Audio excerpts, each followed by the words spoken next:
5 décembre 2021, deuxième dimanche de l'Avent. Chers frères et sœurs en Christ, bon dimanche à tous et à toutes. Je suis le Père Alphonse, salésien de Don Bosco. Nous allons méditer ensemble les lectures de cette fête et en particulier l'Évangile. Tout d'abord, Baruch, chapitre 5, les 9 premiers versets.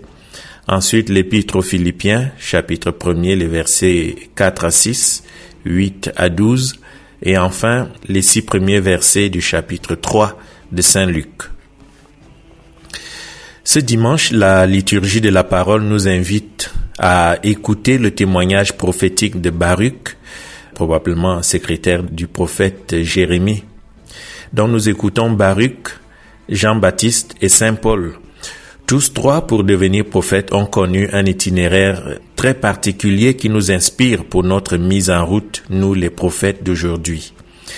Élevés tantôt à une hauteur vertigineuse et dominatrice, illuminés par une science incompréhensible, rendus capables d'une activité très puissante, mais aussi tantôt précipités dans l'obscurité et l'impuissance au gré du même esprit. Grands au-delà de toute mesure humaine, ils ont aussi été humiliés sans mesure. Ne possédant rien pour eux-mêmes, esclaves de celui qui les gouvernait, ils n'avaient d'autre raison d'être que la participation au mystère de la conduite du peuple par Dieu lui-même. Jean est de la trempe de ces hommes, le dernier de leur série, seulement tout proche de l'événement attendu et préparé par tous. Partout alors se faisait pressentir ce que les évangiles appellent la plénitude des temps. L'heure était mûre. C'est pour tout cela que vivait Jean. C'est cela qu'il montre du doigt parmi les prophètes. Voici l'agneau de Dieu. La page de Saint Luc que nous proclamons ce dimanche s'inscrit à l'intersection de deux univers inégaux, mais entremêlés, l'histoire universelle et l'aventure du salut. À la rencontre de ces deux mondes se produit un événement décisif. Luc 3, verset 2, la parole de Dieu fut adressée à Jean, fils de Zacharie, dans le désert. La parole du Seigneur est bien plus qu'une collection de mots, une encyclopédie, une prédiction du futur. C'est un événement à part entière qui bouleverse son auditoire. Une action du Seigneur qui a créé le monde, Genèse 1, qui a créé le monde par la parole et continue à le transformer. Comme l'exprime d'ailleurs le prophète Isaïe 55, la parole qui sort de ma bouche ne revient pas vers moi sans effet, sans avoir accompli ce que j'ai voulu, sans avoir réalisé l'objet de sa mission. Jean est saisi par ce que les prophètes avaient vécu avant lui, une vocation sainte, bien incarnée dans le temps et l'espace, au service de la parole divine, et qui tire sa force et son sens de l'écriture, comme fera ensuite le Christ depuis le désert comme lui. L'histoire humaine suit son cours avec ses autorités, avec ses pouvoirs. Le Dieu d'Israël y intervient souverainement, parfois mystérieusement, comme autrefois, car il est le maître de l'histoire, il est le maître de notre histoire aujourd'hui, avec nos pouvoirs, notre époque, nos influences. L'évangile de Luc nous avait déjà présenté le personnage de Jean. Il est vraiment le précurseur, c'est-à-dire celui qui court devant Jésus. Jean-Baptiste est un signe et il nous demande d'être nous aussi un signe. Il est le signe donné par l'ange à Marie comme preuve de la toute-puissance de Dieu. Il est aussi celui qui dévoile la présence du Messie encore caché dans le sein de sa mère lors de la visitation. Premier chapitre de Luc toujours. Puis il rentre provisoirement dans l'ombre. Luc 1, verset 80, il demeurait dans les déserts jusqu'au jour de sa manifestation à Israël. Dans la terminologie hébraïque, le mot désert entretient une relation particulière avec le mot parole, désert et parole, chez le peuple de Dieu, chez Jean et chez Jésus. Jean s'est donc formé à l'écoute de la parole par ses nombreuses années de silence dans le désert, car Dieu ne parle pas dans le tumulte du monde, mais au secret d'un cœur attentif. C'est dans le désert de Judée qu'il décide de mettre un terme à la vie cachée de son fils bien-aimé et de prendre la parole au sein du monde. Alors que Jésus s'apprête à sortir de l'anonymat et à commencer son ministère public, Dieu suscite le précurseur pour qu'il prépare de nouveau le chemin, cette fois-ci par la prédication, la parole. On se rappelle Zacharie, le père, devenu muet à cause de son incrédulité, et l'on connaît aussi la corruption de Jérusalem à cette époque. Alors le fils de Zacharie se fait la voix dans le désert pour que le peuple accueille dignement et avec foi la parole incarnée, le Christ. Comme les grands prophètes d'Israël, ses devanciers, Jean associe le geste, l'immersion ou le baptême, à la parole, la confession, pour exprimer l'œuvre de Dieu. Cette prédication se déploie en 2 temps. Tout d'abord, l'appel à la conversion dans la plus grande tradition des prophètes.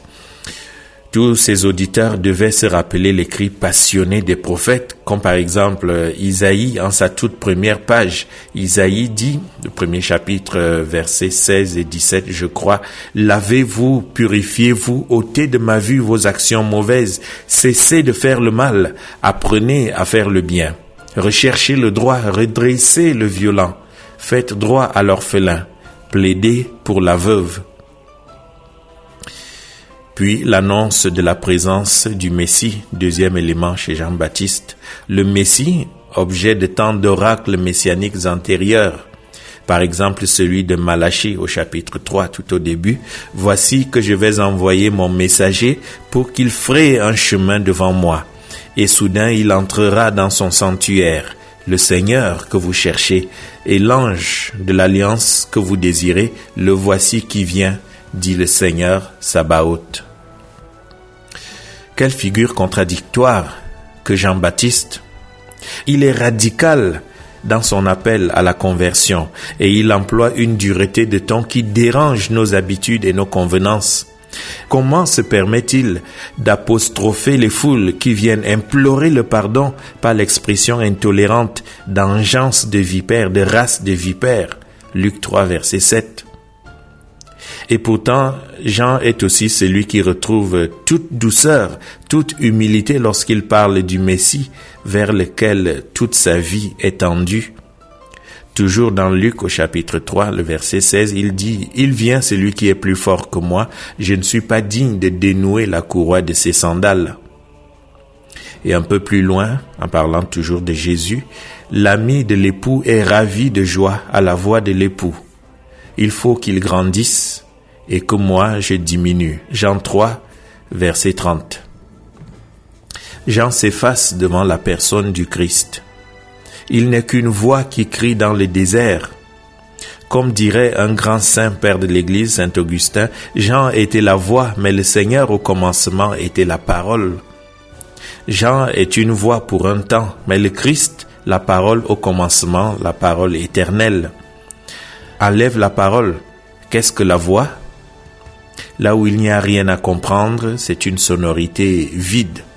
La voix sans la parole frappe l'oreille, mais elle n'édifie pas le cœur. Combiner l'appel à la conversion et l'effacement dans le désert, le don de soi dans la radicalité et la discrétion parfaite. Frères et sœurs, voilà une tâche difficile pour le chrétien d'aujourd'hui, pour toi et moi, une tâche que la figure de Jean-Baptiste vient inspirer. Encore d'autres leçons. Reconnaissons l'urgence de la conversion pour nous préparer comme Jean. De plus, la nécessité d'une voix qui crie dans les déserts et d'une actualité brûlante dans les déserts de notre monde, de notre actualité, mais où le Seigneur pourra-t-il trouver des voix dignes de lui? Frères et sœurs, laissons s'exprimer cette nostalgie de Dieu que l'Esprit sème dans nos cœurs. Que tous se mettent au travail pour offrir au grand roi un pays digne de sa personne. Mais de quelle terre, de quel pays, de quelle terre s'agit-il? La vraie terre sainte, c'est l'âme de l'homme, de la femme, où Dieu veut résider.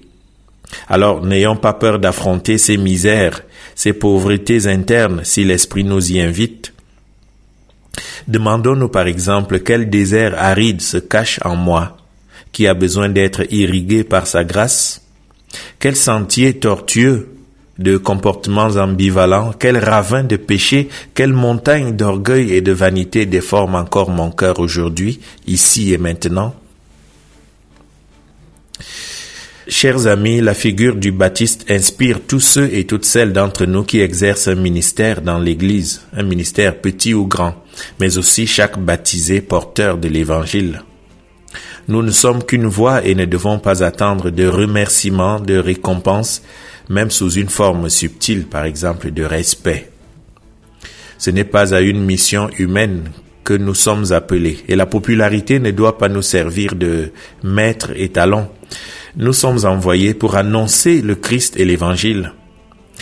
Il convient certes de le faire à l'école de Jean-Baptiste, charitablement et avec respect, mais nous n'avons ni à édulcorer le message, ni à prendre des précautions exagérées pour être politiquement corrects.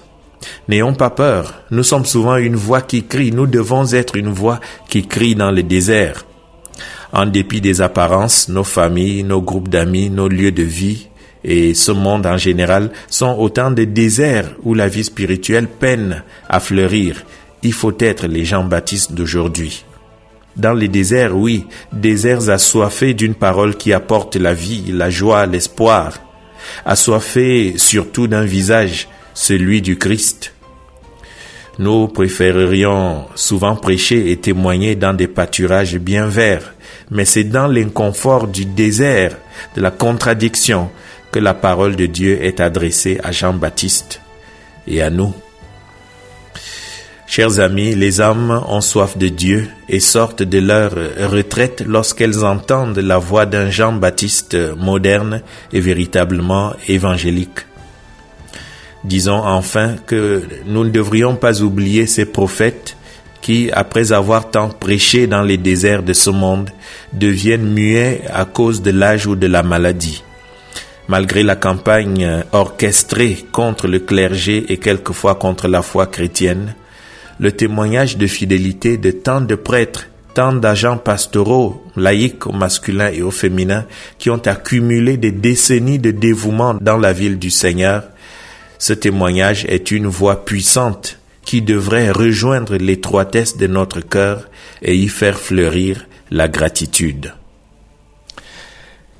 Seigneur, c'est toi qui viens vers nous, c'est toi qui prépares nos cœurs, qui aplanis tous nos escarpements, qui ne cesse ton œuvre en nous, jusqu'à ce que tu l'aies mené à son achèvement. Il est venu le temps où tu vas manifester ta gloire, ta miséricorde et ta justice, le temps où toute chair verra son salut. Jour d'allégresse, jour de joie. Nous nous préparons pour ce grand jour, Seigneur. Nous cherchons de plus en plus la lumière de ta vérité. Nous luttons contre nos penchants mauvais pour suivre ton commandement d'amour, de pardon. Nous essayons de nous aimer à cause de toi, de nous pardonner. Mais tu sais notre faiblesse, Seigneur. Viens vite nous donner part à ton amour, à ta lumière et ta gloire. Amen.